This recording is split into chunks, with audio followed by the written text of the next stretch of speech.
কি ভেবেছেন? কখনো কি ভেবে দেখেছেন আপনার অস্তিত্ব ছিল না এই পৃথিবীতে? কোথা থেকে আসলেন? কার অবদানে আসলেন? কি আপনাকে এই পৃথিবীর মুখ দেখালো?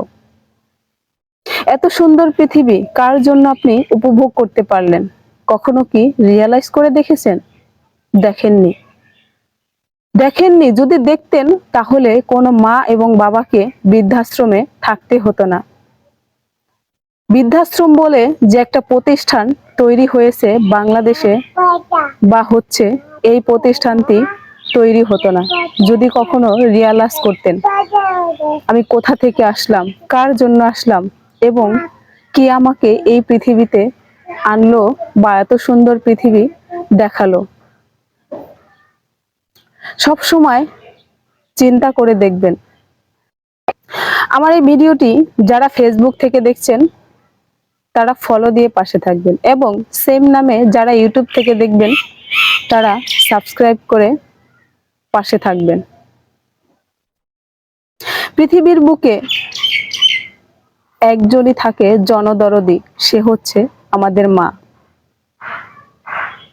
মায়ের পাশাপাশি একজন বাবারও অবদান পৃথিবীতে একজন সন্তানকে ভূমিষ্ঠ করার। আপনি পৃথিবীতে আসার আগ থেকে শুরু করে পৃথিবীতে এসে শেষ বয়স পর্যন্ত কে আপনাকে সাপোর্ট করে, কে আপনাকে ভালোবাসে, কে আপনাকে আগলে রাখে, কখনো কি ভেবে দেখেছেন? আপনার মা এবং আপনার বাবা। যদি এই পৃথিবীতে কেউ স্বার্থ ছাড়া ভালোবেসে থাকে সেটা হলো আপনার মা।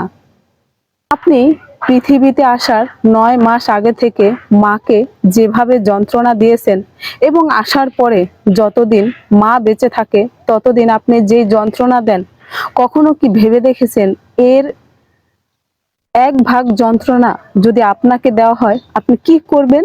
আপনি করবেন মাকে বৃদ্ধাশ্রমে রেখে আসতে। আপনি পারবেন বাবাকে বৃদ্ধাশ্রমে রেখে আসতে পারেন? কই, আপনি এত যন্ত্রণা দিয়েছেন।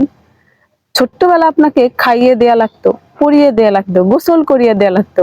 আপনি কত সময় পায়খানা প্রস্রাব করে দিতেন, এগুলা সব মা নিজের হাতে পরিষ্কার করতো। কই, কখনো তো বলতো না বা ভাবতো না যে দেখো তো কোনো শিশু আশ্রম আছে কিনা।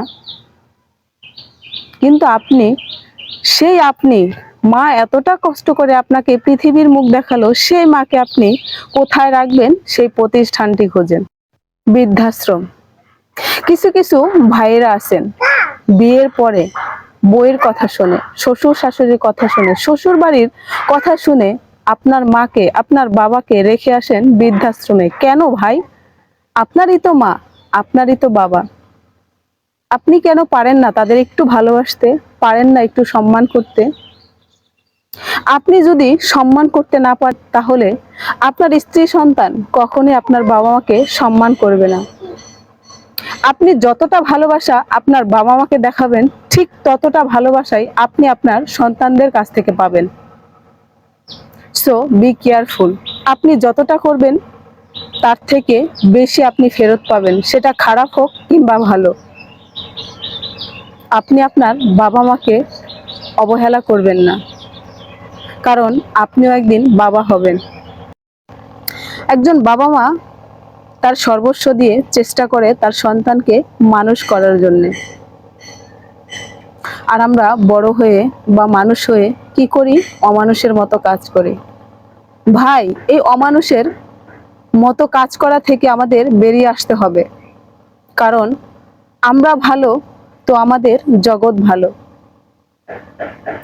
আমরা প্রত্যেকটা সন্তানরা যদি মা বাবাকে ভালোবাসা দেই, মা বাবাকে সম্মান করি, শ্রদ্ধা করি, তাহলে পৃথিবীর বুকেই জান্নাতের ছায়া আমরা দেখতে পাবো। তবে আমি একা নয়, আমি সবাইকে বলতে চাই, সবাই বাবা মাকে সম্মান করুন। অন্ততপক্ষে নিজের কথা ভেবে যে আপনি কোনোদিন বাবা হবেন, আপনি কোনোদিন মা হবেন এবং আপনাকে বৃদ্ধা বয়সে যেতে হবে, আপনি কোনো একদিন বৃদ্ধ হবেন। বাবা মার দায়িত্ব মেয়েদের কাছে থাকে না ভাই, বাবা মার দায়িত্ব আপনাদের কাছে থাকে। সো ভাই, আপনাদের অনুরোধ করে বলি, আপনারা বাবা মাকে ভালোবাসুন, সম্মান করুন। নয়তো আপনার স্ত্রী সন্তান কখনো সম্মান করবে না, শুধু অবহেলার চোখে দেখবে, তুচ্ছ ভাববে। ভাই, আপনাদের আবারও অনুরোধ করি, আপনারা বাবা মাকে ভালোবাসুন, সম্মান করুন, তাদের প্রাপ্য ভালোবাসা তাদেরকে দিন। আপনার সন্তানকে আপনি ভালোবাসবেন সন্তানের জায়গায়, আপনার স্ত্রীকে আপনি স্ত্রীর জায়গায় রাখবেন, আপনার বাবা মাকে আপনার বাবা মায়ের জায়গায় রাখবেন। নয়তো কোনো একদিন বৃদ্ধা বয়সে আপনাকেও যেতে হবে সেই বৃদ্ধাশ্রমে, সেই চিরচেনা জায়গাটিতে। আপনারা আপনাদের বাবা মাকে সম্মান করুন, দেখবেন আপনাদের জীবনটা কত সুন্দর হয়। আপনি দুনিয়াতে থেকেই জান্নাতের ছায়া দেখতে পাবেন, শুধু একমাত্র বাবা মাকে ভালোবাসার কারণে। কারণ মায়ের পায়ের নিচে সন্তানের বেহেশত। কারণ একজন সন্তান হিসেবে মাকে ভালোবাসা, সম্মান করা সন্তানের দায়িত্ব এবং কর্তব্য। পাশাপাশি একজন বাবা, বাবা এবং মা দুজনেরই অবদান কম নয় পৃথিবীতে আসার জন্য। তো আজ এই পর্যন্তই, সবাই ভালো থাকবেন। আসসালামু আলাইকুম।